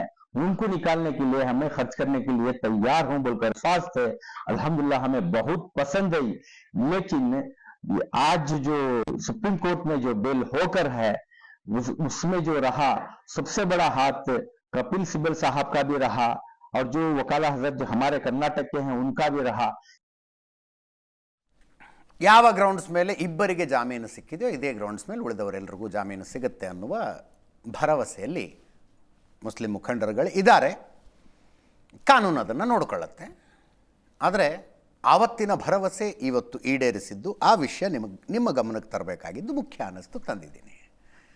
ಮುಂದಿನ ಸುದ್ದಿಗೆ ಹೋಗೋಣ. ಈಗ ನೊಬೆಲ್ ಶಾಂತಿ ಪುರಸ್ಕಾರ ವೆನಿಜುವೆಲಾದ ವಿಪಕ್ಷ ನಾಯಕಿ ಮಚಾಡೋಗೆ ಸಿಕ್ತು. ನೆನ್ನೆ ಘೋಷಣೆ ಆಯಿತು. ಅತಿ ಹೆಚ್ಚಿನ ನಿರೀಕ್ಷೆ ಇಟ್ಕೊಂಡಿದ್ದವರು ಇದು ಡೊನಾಲ್ಡ್ ಟ್ರಂಪ್ಗೆ ಸಮಾಧಾನವಾಗುವಂಥ ಸುದ್ದಿ ಆಫ್ಟರ್ ಲಾಂಗ್ ಟೈಮ್ ಬಂದಿರುವಂಥದ್ದು. ಆ ಕಾರಣಕ್ಕೆ ಇದನ್ನು ಸ್ಟ್ರೆಸ್ ಮಾಡಿ ಹೇಳ್ತಾ ಇದ್ದೀನಿ. ಮಚಾಡೋ ವೆನಿಜುವೆಲಾದ ವಿಪಕ್ಷ ನಾಯಕಿ, ಸರ್ವಾಧಿಕಾರ ಹೋಗಿ ಪ್ರಜಾಪ್ರಭುತ್ವ ಬರಬೇಕು ಅಂತ ಹೋರಾಡ್ತಾ ಇರುವಂಥ ನಾಯಕಿ. ಆ ಹೋರಾಟದ ಕಾರಣದಿಂದಾಗಿ ವೆನಿಜುವೆಲಾದ ಸಂಸತ್ತು ಆಕೆಯನ್ನು ಬರ್ಖಾಸ್ತ್ ಮಾಡಿದೆ, ಕಿತ್ತು ಹಾಕಿದೆ. ಆದರೂ ಹೋರಾಟ ಮುಂದುವರೆದಿದೆ. ದೇಶದ್ರೋಹದ ಆರೋಪ ಹೊರಿಸಿ ಕಿತ್ತಾಕಿರುವಂಥದ್ದು, ಆದರೂ ಹೋರಾಟ ಮುಂದುವರೆದಿದೆ. ಆಕೆಗೆ ನೊಬೆಲ್ ಕೊಡಬೇಕು ಅಂತ ಸಮಿತಿ ನಿರ್ಧಾರ ಮಾಡ್ತು. ನಾರ್ವೇಜಿಯನ್ ನೊಬೆಲ್ ಕಮಿಟಿ ನಿರ್ಧಾರ ಮಾಡ್ತು. ದೊಡ್ಡ ಆಸೆ ಇಟ್ಕೊಂಡು ಕುತ್ಕೊಂಡಿದ್ದಂಥವರು ಡೊನಾಲ್ಡ್ ಟ್ರಂಪ್. ನೆನ್ನೆನೂ ತೋರಿಸ್ತೆ ನಾನು, ಒಂದು 20 ಸಲ ಹೇಳಿದ್ದಾರೆ ಅವರು, ನನಗೆ ನೊಬೆಲ್ ಶಾಂತಿ ಪುರಸ್ಕಾರ ಬರಬೇಕು, ಇವ್ರು ಕೊಡೋದಿಲ್ಲ ಬಿಡಿ, ನನಗೆ ಗೊತ್ತು, ನಾನು 8 ಯುದ್ಧ ನಿಲ್ಲಿಸಿದೆ, ಲಕ್ಷಾಂತರ ಜನ ಸಾಯೋದನ್ನು ತಪ್ಪಿಸಿದೆ, 30-40 ವರ್ಷಗಳಿಂದ ನಡೀತಾ ಇದ್ದ ಯುದ್ಧಗಳನ್ನು ನಿಲ್ಲಿಸಿದ್ದೀನಿ, ನಾನು ಹೆಂಗೆ ಯುದ್ಧ ನಿಲ್ಲಿಸಿದೆ ಅಂತ ಯಾರು ಪುಸ್ತಕ ಬರೆದ್ರೆ ಪುಸ್ತಕ ಬರೆದವ್ರಿಗೆ ನೊಬೆಲ್ ಕೊಡ್ತಾರೆ ಇವರು ಎಲ್ಲ ಹೇಳಿದ್ರು. ಆದರೆ ಕಾರಣಗಳು ಬೇರೆ ಬೇರೆ ಇದ್ದವು. ಡೊನಾಲ್ಡ್ ಟ್ರಂಪ್ಗೆ ನೊಬೆಲ್ ಪ್ರಶಸ್ತಿ ಸಿಗಬೇಕು ಅಂತ ನೊಬೆಲ್ ಕಮಿಟಿಯ ಮುಂದೆ ರಿಪ್ರೆಸೆಂಟೇಷನ್ ಕೊಟ್ಟಿದ್ದು ಒಂದು ಇಸ್ರೇಲು, ಇನ್ನೊಂದು ಪಾಕಿಸ್ತಾನ. ಬೇರೆ ದೇಶಗಳು ಹೇಳಲಿಲ್ಲ, ಸಂಸ್ಥೆಗಳು ಹೇಳಲಿಲ್ಲ. ಮಚಾಡೋ ಪರವಾಗಿ ಅಂದರೆ ಯಾರಿಗೂ ಗೊತ್ತಾಗೋದಿಲ್ಲ ಅವು, ಎಷ್ಟು ಅರ್ಜಿಗಳು ಯಾರ ಪರವಾಗಿ ಬಂದವು, ಎಷ್ಟು ರಿಪ್ರೆಸೆಂಟೇಷನ್ ಯಾರ್ಯಾರ ಪರವಾಗಿ ಬಂತು ಅನ್ನೋದೇನು ಬಹಿರಂಗಗೊಳ್ಳೋದಿಲ್ಲ. ಬಟ್ ಜಾಸ್ತಿ ಬಂದಿರಬೇಕು, ಅವ್ರಿಗೆ ಘೋಷಣೆ ಆಗಿದೆ. ಡೊನಾಲ್ಡ್ ಟ್ರಂಪ್ಗೆ ನಿನ್ನೆ ನಿರಾಸೆಯ ದಿನ. ಅಷ್ಟೇನೂ ನಿರಾಸೆ ಆಗಬೇಕಾಗಿಲ್ಲ ಅಂತ ಅನಿಸಿದ್ದು ಯಾವಾಗ ಅಂದರೆ, ಮಚಾಡೋ, ನೊಬೆಲ್ ಶಾಂತಿ ಪುರಸ್ಕಾರ ಪಡೆದಿರುವಂಥ ಮಚಾಡೋ ಈ ಪ್ರಶಸ್ತಿಯನ್ನು ಡೊನಾಲ್ಡ್ ಟ್ರಂಪ್ಗೆ ಅರ್ಪಣೆ ಮಾಡಿರುವ ಕಾರಣಕ್ಕೆ. ಡೊನಾಲ್ಡ್ ಟ್ರಂಪ್ಗೆ ಅರ್ಪಣೆ ಮಾಡಿದರು. ಡೊನಾಲ್ಡ್ ಟ್ರಂಪ್ ಹೇಳಿದ್ದಾರೆ, ನೊಬೆಲ್ ಶಾಂತಿ ಪುರಸ್ಕಾರ ಪಡೆದಿರುವಂಥ ಮಚಾಡೋ ಈ ಪುರಸ್ಕಾರವನ್ನು ಡೊನಾಲ್ಡ್ ಟ್ರಂಪ್ಗೆ ಅರ್ಪಣೆ ಮಾಡಿದ್ರು. ಡೊನಾಲ್ಡ್ ಟ್ರಂಪೇ ಆ ವಿಷಯವನ್ನು ಹೇಳಿದಾಗ ಮೊದಲಿಗೆ ನಂಬಿಕೆ ಬರಲಿಲ್ಲ, ಏನೋ ಸುಳ್ಳುಗಳು ಹೇಳ್ತಿರ್ಬೇಕು ಅಂತ. ಬಟ್ ನಿಜ ಅದು, ಆನೆಸ್ಟ್ಲಿ ನಿಜ. ಸ್ವತಃ ಮರಿಯಾ ಕೊರಿನಾ ಮಚಾಡೋ ಟ್ವೀಟ್ ಮಾಡಿದ್ದಾರೆ, ವೆನಿಜುವೆಲಾ ಜನರು ಮತ್ತು ಟ್ರಂಪ್ ನಮ್ಮ ಹೋರಾಟಕ್ಕೆ ಬೆಂಬಲ, ಹೀಗಾಗಿಯೇ ಡೊನಾಲ್ಡ್ ಟ್ರಂಪ್ಗೆ ಈ ನೊಬೆಲನ್ನು ಅರ್ಪಿಸುವೆ. ನಾವು ಈಗ ವಿಜಯದ ಹೊಸ್ತಿಲಲ್ಲಿದ್ದೇವೆ. ನಾವು ಸ್ವಾತಂತ್ರ್ಯ ಮತ್ತು ಪ್ರಜಾಪ್ರಭುತ್ವವನ್ನು ಸಾಧಿಸಲು ಅಧ್ಯಕ್ಷ ಟ್ರಂಪ್ ಮತ್ತು ಲ್ಯಾಟಿನ್ ಅಮೆರಿಕದ ಜಗತ್ತಿನ ಪ್ರಜಾಪ್ರಭುತ್ವ ರಾಷ್ಟ್ರಗಳನ್ನು ನಮ್ಮ ಮಿತ್ರರು ಅಂತ ನಂಬ್ತೀವಿ ಅಂತ ಮರಿಯಾ ಕೊರಿನಾ ಮಚಾಡೋ ಟ್ವೀಟ್ ಮಾಡಿದ್ದಾರೆ. ಆದ್ದರಿಂದ ಇದು ನಂಬಬಹುದಾದಂಥದ್ದು. ಓಕೆ, ತಮ್ಮ 8 ಯುದ್ಧಗಳನ್ನು ನಿಲ್ಲಿಸಿದ ಸಾಧನೆಯ ಲಿಸ್ಟ್ನಲ್ಲಿ 9ನೆಯದ್ದನ್ನು ಈಗ ಡೊನಾಲ್ಡ್ ಟ್ರಂಪ್ ಸೇರಿಸಿಕೊಳ್ಳಬಹುದು. ವೆನಿಜುವೆಲಾದಲ್ಲಿ ಸರ್ವಾಧಿಕಾರ ಹೋಗಿ ಪ್ರಜಾಪ್ರಭುತ್ವ ಬರೋದಕ್ಕೆ ನನ್ನ ಕೊಡುಗೆ ತುಂಬ ದೊಡ್ಡದಿತ್ತು ಅಂತ. ಗ್ರೌಸು ಅಂದರೆ ಅಸಮಾಧಾನ ನನಗೆ ಬಂದಿಲ್ಲ ಅನ್ನೋದು ಒಂದೇ ಇಲ್ಲ. ಡೊನಾಲ್ಡ್ ಟ್ರಂಪಿಗೆ ನೊಬೆಲ್ ಶಾಂತಿ ಪುರಸ್ಕಾರ ನನಗೆ ಬರಲಿಲ್ಲ ಅನ್ನೋದು ಒಂದೇ ಇಲ್ಲ. ಬರಾಕ್ ಒಬಾಮಾಗೆ ಯಾಕೆ ಹೋಯ್ತದು ಅಂತ. ಬರಾಕ್ ಒಬಾಮಾಗೆ ಯಾಕೆ ಕೊಟ್ಟರು? ಬರಾಕ್ ಒಬಾಮಾ ಅಮೇರಿಕದ ಅಧ್ಯಕ್ಷ ಆಗಿದ್ದ ಸಂದರ್ಭದಲ್ಲಿ ಅಮೇರಿಕಾ ಸಿರಿಯಾ ಮೇಲೆ ದಾಳಿ ಮಾಡ್ತು, ಇರಾಕ್ ಮೇಲೆ ದಾಳಿ ಮಾಡ್ತು, ಒಂದು 5-6 ದೇಶಗಳ ಮೇಲೆ ಆದರೂ ದಾಳಿ ಮಾಡ್ತು. ಆದರೂ ಅಂತಾರಾಷ್ಟ್ರೀಯ ಶಾಂತಿ ಮತ್ತು ಸಂಬಂಧ ಸುಧಾರಣೆಗೆ ಕೊಟ್ಟಂಥ ಕೊಡುಗೆಗಾಗಿ ಬರಾಕ್ ಒಬಾಮಾಗೆ ನೊಬೆಲ್ ಶಾಂತಿ ಪುರಸ್ಕಾರ ಕೊಡಬಹುದು ಅನ್ನೋದಾದರೆ 8 ಯುದ್ಧಗಳನ್ನು ನಿಲ್ಲಿಸಿದ ನನಗೆ ಯಾಕೆ ಕೊಡಬಾರ್ದು ಅಂತ ಇವ್ರದ್ದು ವಾದ ಆಗಿತ್ತು. ಯಾಕೆ ಕೊಡಲಿಲ್ಲ ಅನ್ನೋದಕ್ಕೆ ಕಾರಣಗಳನ್ನು ನೆನ್ನೆ ನಾನು ಹೇಳಿದೆ. ಯಾವ ಯುದ್ಧಗಳನ್ನು ನಿಲ್ಲಿಸಿದೆ ಅಂತ ಡೊನಾಲ್ಡ್ ಟ್ರಂಪ್ ಹೇಳ್ತಾರಲ್ಲ, ಆ ದೇಶಗಳು ಹೇಳಬೇಕು. ನಮ್ಮ ದೇಶದಲ್ಲಿ ನಮ್ಮ ಈ ಸಂಘರ್ಷ ನಿಲ್ಲಿಸುವುದಕ್ಕೆ ಡೊನಾಲ್ಡ್ ಟ್ರಂಪ್ ಕೊಡುಗೆ ಕೊಟ್ಟರು ಅಂತ ಆ ದೇಶಗಳು ಹೇಳಬೇಕಲ್ಲ ಮೊದಲು. ಅವು ಹೇಳೋದಕ್ಕೆ ತಯಾರಿಲ್ಲ. ಫಾರ್ ಎಕ್ಸಾಂಪಲ್, ಪಹಲ್ಗಾಮ್ನಲ್ಲಿ ಭಯೋತ್ಪಾದಕ ದಾಳಿ ಆಯಿತು. ಭಾರತ ಅದಕ್ಕೆ ಪ್ರತೀಕಾರವಾಗಿ ಆಪರೇಷನ್ ಸಿಂಧೂರ ಮಾಡಿತು. 2 ದೇಶಗಳ ಸೈನ್ಯದ ಮಧ್ಯದ ಮಾತುಕತೆಯಿಂದ ಕದನ ವಿರಾಮ ಜಾರಿಗೆ ಬಂತು. ಆದರೆ ಡೊನಾಲ್ಡ್ ಟ್ರಂಪ್ ನಾನು ನಿಲ್ಲಿಸಿದ್ದು ಅಂತ ಹೇಳ್ಕೊಂಡ್ರು. ಭಾರತ ಮತ್ತು ಪಾಕಿಸ್ತಾನಗಳು ಹೌದಪ್ಪ ಡೊನಾಲ್ಡ್ ಟ್ರಂಪೇ ಯುದ್ಧ ನಿಲ್ಲಿಸಿದ್ದು ಅಂತ ಹೇಳಿದರೆ, ಒಪ್ಪಿಕೊಂಡರೆ, ಆವಾಗ ಹೌದು ಯುದ್ಧ ನಿಲ್ಲಿಸಿದ್ದು ಟ್ರಂಪ್ ಅಂತ ಆಗತ್ತೆ. ಇಲ್ಲಿ ಹಾಗೆ ಆಗ್ತಿಲ್ಲ. ಅದು ಇವರು ಅರ್ಮೇನಿಯಾ ಅಜರ್ಬೈಜಾನ್ ಮಧ್ಯದ ಯುದ್ಧವನ್ನು ನಿಲ್ಲಿಸಿದ್ದು ನಾನೇ ಅಂತ ಹೇಳ್ತಾರೆ. ಬಟ್ ಆ ದೇಶಗಳು ಹೇಳಬೇಕಲ್ಲ. ಎಲೆಕ್ಷನ್ ಪ್ರಚಾರದ ಸಂದರ್ಭದಲ್ಲಿ ನಾನು ಅಧಿಕಾರಕ್ಕೆ ಬಂದರೆ 24 ಗಂಟೆಯಲ್ಲಿ ರಷ್ಯಾ ಯುಕ್ರೇನ್ ಯುದ್ಧನೂ ನಿಲ್ಲಿಸ್ಬಿಡ್ತೀನಿ, ಇಸ್ರೇಲ್ ಹಮಾಸ್ ಯುದ್ಧವನ್ನು ನಿಲ್ಲಿಸ್ಬಿಡ್ತೀನಿ ಅಂದರು. ಇಸ್ರೇಲ್ ಹಮಾಸ್ ಯುದ್ಧವನ್ನು ನಿಲ್ಲಿಸುವ ವಿಷಯದಲ್ಲಿ ಈಗ 2 ದಿನಗಳ ಹಿಂದೆ ಆನ್ ಪೇಪರ್ ಒಂದು ಒಪ್ಪಂದಕ್ಕೆ ಬರಲಾಗಿದೆ ಅಷ್ಟೇ. ಆನ್ ಗ್ರೌಂಡ್ ಇನ್ನೂ ಅದು ಜಾರಿಗೆ ಬಂದಿಲ್ಲ. ಇಸ್ರೇಲ್ ಬಾಂಬ್ ಹಾಕ್ತಾನೇ ಇದೆ ಗಾಜಾ ಸ್ಟ್ರಿಪ್ ಮೇಲೆ. ರಷ್ಯಾ ಯುಕ್ರೇನ್ ಯುದ್ಧ ನಿಲ್ಲಿಸೋದಕ್ಕೆ ಗಜಮ್ ನಿಂತರು. ಅವರು ಗಜಮ್ ನಿಲ್ಲೋದ್ರೆ ತಲೆ ಕೆಳಗೆ ಕಾಲು ಮೇಲೆ ಮಾಡಿ ನಿಂತ್ಕೊಂಡ್ರು. ಆಗ್ತಿಲ್ಲ, ಅದು ನಿಲ್ತಾ ಇಲ್ಲ ಇನ್ನೂ ಯುದ್ಧ. ಆ ಕಾರಣಕ್ಕಾಗಿ ಡೊನಾಲ್ಡ್ ಟ್ರಂಪ್ಗೆ ಈ ಸಲ ನಿರಾಸೆಯಾಗಿದೆ. ನಿರಾಸೆ ಆ್ಯಕ್ಚುಲಿ ಕಾಂಗ್ರೆಸ್ನವ್ರಿಗೂ ಆಗಿದೆ. ದೇಶದಲ್ಲಿ ಕಾಂಗ್ರೆಸ್ ವಕ್ತಾರ ಸುರೇಂದ್ರ ರಜಪೂತ್ ಅವರು ಹೇಳ್ತಾ ಇದ್ದಾರೆ, ವೆನಿಜುವೆಲಾ ವಿಪಕ್ಷ ನಾಯಕಿಗೆ ನೊಬೆಲ್ ಪ್ರಶಸ್ತಿ ಸಿಕ್ಕಿದೆ. ಸಂವಿಧಾನ ರಕ್ಷಣೆ ಮಾಡಿದ್ದಕ್ಕೆ ಮಚಾಡೋಗೆ ನೊಬೆಲ್ ಕೊಡಲಾಗಿದೆ. ಭಾರತದಲ್ಲಿ ಲೋಕಸಭೆ ವಿಪಕ್ಷ ನಾಯಕ ರಾಹುಲ್ ಗಾಂಧಿ ಭಾರತದ ಸಂವಿಧಾನವನ್ನು ಉಳಿಸಲು ಹೋರಾಡ್ತಾ ಇದ್ದಾರೆ ಅಂತ ಸುರೇಂದ್ರ ರಜಪೂತ್ ಕಾಂಗ್ರೆಸ್ಸಿನ ವಕ್ತಾರರ ಹೇಳಿಕೆ ಇದು. ಅದಕ್ಕೆ ಬಿಜೆಪಿ ರಾಷ್ಟ್ರೀಯ ವಕ್ತಾರ ಪ್ರದೀಪ್ ಭಂಡಾರಿ ಹೇಳ್ತಾರೆ, ರಾಹುಲ್ ಗಾಂಧಿ ತನ್ನದೇ ದೇಶದ ವಿರುದ್ಧ ಪಿತೂರಿ ಮಾಡ್ತಾರೆ. ರಾಹುಲ್ ಗಾಂಧಿ ನಮ್ಮದೇ ಸಂವಿಧಾನದ ವಿರುದ್ಧ ಹೋರಾಟ ಮಾಡ್ತಾ ಇದ್ದಾರೆ. ಇಂಥ ರಾಹುಲ್ ಗಾಂಧಿಗೆ ನೊಬೆಲ್ ಪ್ರಶಸ್ತಿ ಕೊಡಬೇಕಾ ಅಂತ ಬಿಜೆಪಿ ವಕ್ತಾರರ ಪ್ರಶ್ನೆ. ಶಹಜಾದ್ ಪೂನಾವಾಲಾ ಮತ್ತೊಬ್ಬ ಬಿಜೆಪಿ ರಾಷ್ಟ್ರೀಯ ವಕ್ತಾರ, ಅವ್ರು ಹೇಳ್ತಾರೆ, ರಾಹುಲ್ ಗಾಂಧಿಗೆ ನೊಬೆಲ್ ಕೊಡಬೇಕು ಅಂತ ಕಾಂಗ್ರೆಸ್ ಒತ್ತಾಯಿಸ್ತಾ ಇದೆ. ಬೂಟಾಟಿಕೆ, ಸುಳ್ಳು ಹೇಳೋದು, 99 ಸಲ ಚುನಾವಣೆಯಲ್ಲಿ ಸೋಲು, ಪ್ರಜಾಪ್ರಭುತ್ವ ಮತ್ತು ಸಂವಿಧಾನದ ಕೊಲೆ ಮಾಡಿದ್ದಕ್ಕೆ ನೊಬೆಲ್ ಪ್ರಶಸ್ತಿ ಕೊಡುವುದಾದರೆ ರಾಹುಲ್ ಗಾಂಧಿ ಕೊಡಬಹುದು ಅಂತ ಶಹಜಾದ್ ಪೂನಾವಾಲಾ. ಮುಂದಿನ ಸುದ್ದಿಗೆ ಹೋಗೋಣ.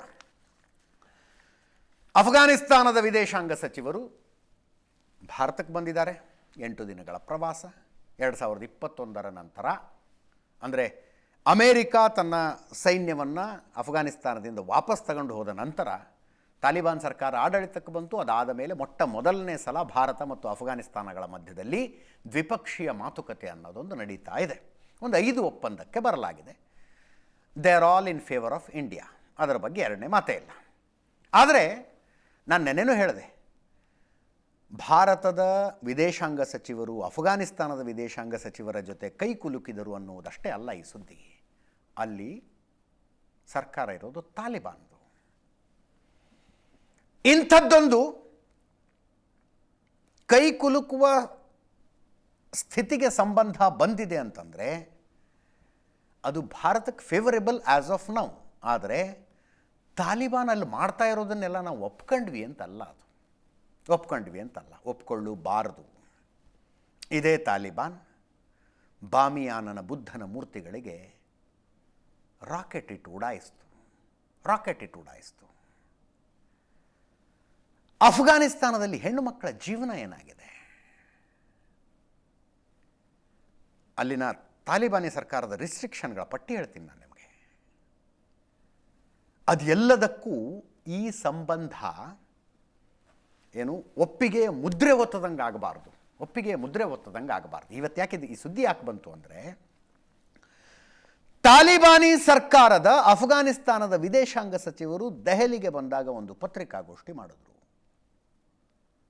ಪ್ರೆಸ್ ಮೀಟ್ನಲ್ಲಿ ಮಹಿಳಾ ಪತ್ರಕರ್ತರನ್ನು ಒಳಗ್ಬಿಟ್ಕೊಳ್ಳಿಲ್ವಂತೆ.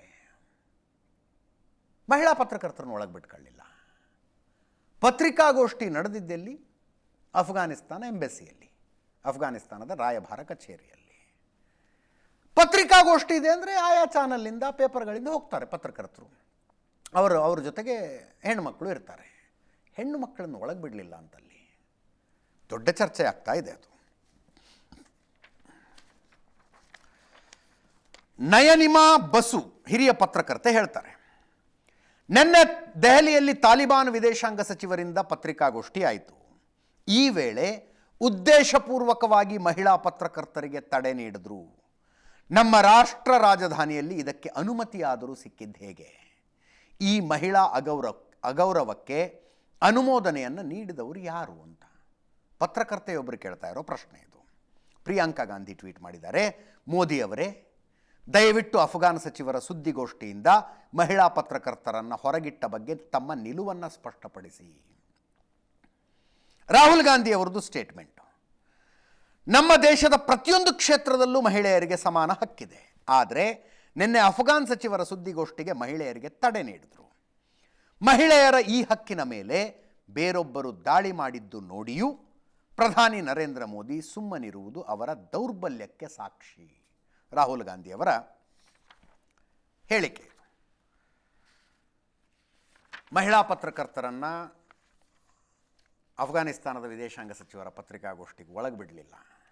ಇದು ಆಶ್ಚರ್ಯಪಡುವಂಥದ್ದೇನಿಲ್ಲ. ನೀವು ಅಫ್ಘಾನಿಸ್ತಾನಕ್ಕೆ ಹೋದರೆ ಮಹಿಳೆಯರು ಪತ್ರಕರ್ತರೇ ಆಗಂಗಿಲ್ಲ. ಅಲ್ಲಿ ಸ್ವಲ್ಪ ಲಿಬರಲ್ ಆಡಳಿತ ಅಂತ ಬಂದಾಗ ಮಹಿಳಾ ನ್ಯೂಸ್ ಆ್ಯಂಕರ್ಗಳು ನ್ಯೂಸ್ ಓದ್ತಾರೆ, ಹಿಜಾಬ್ ಹಾಕ್ಕೊಂಡು ನ್ಯೂಸ್ ಓದ್ತಾರೆ ಅವರು. ಬಟ್ ಮತ್ತೆ ತಾಲಿಬಾನಿ ಆಡಳಿತ ಬಂದರೂ ಕಥೆ ಮುಗಿತವ್ರದ್ದು. ಈಗ ಆ್ಯಸ್ ಆಫ್ ನೌ ಅಫ್ಘಾನಿಸ್ತಾನದಲ್ಲಿ ಹೆಣ್ಣು ಮಕ್ಕಳು ಗಾಡಿ ಓಡಿಸಂಗಿಲ್ಲ. ರಕ್ತ ಸಂಬಂಧಿ ಅಥವಾ ಗಂಡನ ಹೊರತುಪಡಿಸಿ ಅವ್ರ ಜೊತೆಯಲ್ಲಿ ಇಲ್ಲದೆ ಹೋದಾಗ ಮನೆಯಿಂದ ಹೊರಗೆ ಹೆಜ್ಜೆ ಇಡಂಗಿಲ್ಲ. ಒಬ್ಬ ಮಹಿಳೆ ಮನೆಯಿಂದ ಹೊರಗೆ ಬಂದರೆ ಜೊತೆಗೆ ಆತನ ರಕ್ತ ಸಂಬಂಧಿ ಅಂದರೆ ಯಾರು? ಒಡ ಹುಟ್ಟಿದ ಅಣ್ಣ, ತಮ್ಮ, ಅಪ್ಪ ಇರಬೇಕು, ಅಥವಾ ಅವಳ ಗಂಡನಾರು ಇರಬೇಕು. ಇದ್ದರೆ ಮಾತ್ರ ಮನೆಯಿಂದ ಹೊರಗೆ ಬರಬೇಕು. ಇಲ್ಲಿ ಹಿಜಾಬ್ಗೋಸ್ಕರ ಹೋರಾಟ ನಡೀತು. ಕೂದಲು ಕಾಣದೇ ಇರುವಂಥ ಬಟ್ಟೆ ಕಟ್ಟಿಕೊಳ್ಳುವ ಅಧಿಕಾರ, ಧಾರ್ಮಿಕ ಅಧಿಕಾರ ಅಂತ ಹೋರಾಟ ನಡೀತು. ಅಲ್ಲಿ ಹಿಜಾಬ್ ಹಾಕ್ಕೊಂಡು ಹೊರಗೆ ಬರ್ತೀನಿ ಅಂದ್ರೆ ಸಾಲದಿಲ್ಲ. ಅದು ನೋ.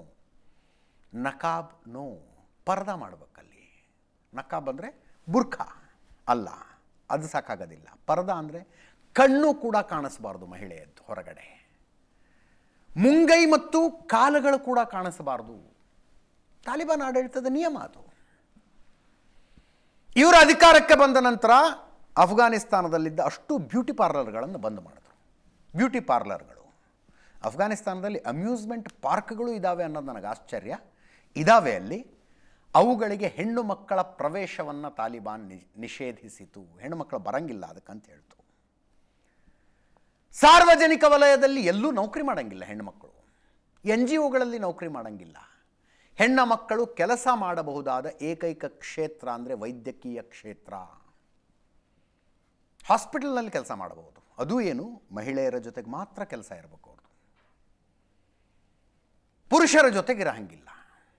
ಇಷ್ಟೊಂದು ಕಟ್ಟಳೆಗಳು. 6ನೇ ಕ್ಲಾಸಿನ ತನಕ ಮಾತ್ರ ಬಾಲಕಿಯರು ಶಾಲೆಗೆ ಹೋಗಬಹುದು. ಅದಕ್ಕಿಂತ ಮುಂದೆ ಅವರು ಓದೋ ಹಂಗಿಲ್ಲ.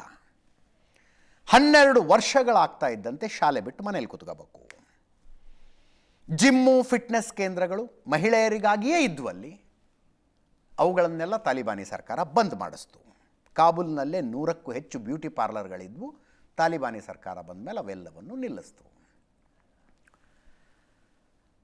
ಅನೇಕ ಸಲ ಮಾತಾಡ್ತಾರಲ್ಲ, ಪ್ರಪಂಚದಲ್ಲಿ 52 ಇಸ್ಲಾಮಿಕ್ ದೇಶಗಳಿದ್ದಾವೆ, 54 ಇಸ್ಲಾಮಿಕ್ ದೇಶಗಳಿದ್ದಾವೆ. ಯಾವ್ರಿ ಅವುಗಳ ಪೈಕಿ ಇಸ್ಲಾಮಿಕ್ ದೇಶಗಳು ಅಂದರೆ? ಇಸ್ಲಾಮಿನ ಪ್ರಕಾರ ನಡೆಯುವಂಥವು ಮಾತ್ರ ಇಸ್ಲಾಮಿಕ್ ದೇಶ, ಹೌದಾ? ಈಗ ಉದಾಹರಣೆಗೆ ಇಸ್ಲಾಂ ಮದ್ಯವನ್ನು ನಿಷೇಧಿಸುತ್ತೆ. ಈ 54 ಇಸ್ಲಾಮಿಕ್ ದೇಶಗಳು ಅನ್ನುವ ಎಷ್ಟು ದೇಶಗಳಲ್ಲಿ ಮದ್ಯಪಾನ ನಿಷೇಧ ಇದೆ? ಈ 54 ಇಸ್ಲಾಮಿಕ್ ದೇಶಗಳು ಅಂತ ಹೇಳುವ ಎಷ್ಟು ದೇಶಗಳಲ್ಲಿ ರಕ್ತ ಸಂಬಂಧಿಕರು ಅಥವಾ ಗಂಡ ಜೊತೆಗಿಲ್ಲದೆ ಮನೆಯಿಂದ ಹೊರಗೆ ಬರಂಗಿಲ್ಲ ಅನ್ನೋ ಕಾನೂನಿದೆ? ನೀವು ಹೋಗಿರ್ಬೋದು, ಅಥವಾ ನಿಮ್ಮ ಪರಿಚಯದವ್ರು ಯಾರು ದುಬೈಗೆ ಓಡಾಡಿರ್ತಾರೆ, ಕೇಳಿ ನೋಡಿ ಅಲ್ಲಿ ಹೆಂಗಿದೆ ಅಂತ. ಶರಿಯಾ ಪ್ರಕಾರ ಎಷ್ಟು ದೇಶಗಳು ನಡೀತಾ ಇದ್ದಾವೆ? ಶರಿಯಾಕ್ಕೆ ಹತ್ತಿರವಾಗಿ ನಡೀತಾ ಇರುವ ಏಕೈಕ ದೇಶ ಅಂದರೆ ಅಫ್ಘಾನಿಸ್ತಾನ. ತುಂಬ ಹತ್ತಿರದಲ್ಲಿದೆ ಅದು ಶರಿಯಾ ಹೇಳೋದಕ್ಕೆ. ಶರಿಯಾ ಹೆಂಗಿರಬೇಕು ಒಂದು ದೇಶ ಅಂತ ಹೇಳುತ್ತೋ ಅದಕ್ಕೆ ತುಂಬ ಹತ್ತಿರದಲ್ಲಿರುವ ಏಕೈಕ ದೇಶ ಅಫ್ಘಾನಿಸ್ತಾನ. ಅವರು ತಮ್ಮ ಪುಸ್ತಕದ ಉದಾಹರಣೆಗಳನ್ನು ಕೊಡ್ತಾರೆ, ನೋಡಿ ಇದರ ಪ್ರಕಾರ ನಡೆಸ್ತಾ ಇದ್ದೀವಿ, ನಮ್ಮ ಧರ್ಮಗ್ರಂಥದಲ್ಲಿ ಹೇಳಿದೆ ಅಂತಾರೆ ಅವರು. ಹಾಗೆ ನಡೀತಾ ಇರುವ ದೇಶ. ಈ ಧರ್ಮಗ್ರಂಥಗಳು ನನಗೊಂದು ಆಮೇಲೆ ಹೇಳ್ತೀನಿ ರೀ. ಈಗ ಮಹಿಳಾ ಪತ್ರಕರ್ತರು ಅವ್ರ ದೇಶದಲ್ಲಿ ಇಲ್ಲಪ್ಪ. ಈಗ ಪರಪುರುಷ ಅನ್ನುವಂತೆ ಪರಮಹಿಳೆ ಅನ್ನೋದೊಂದಿರುತ್ತೆ. ಪರಮಹಿಳೆ ನಮ್ಮ ಮುಂದೆ ಕೂತ್ಕೊಳ್ಳಬಾರದು ಅಂತ.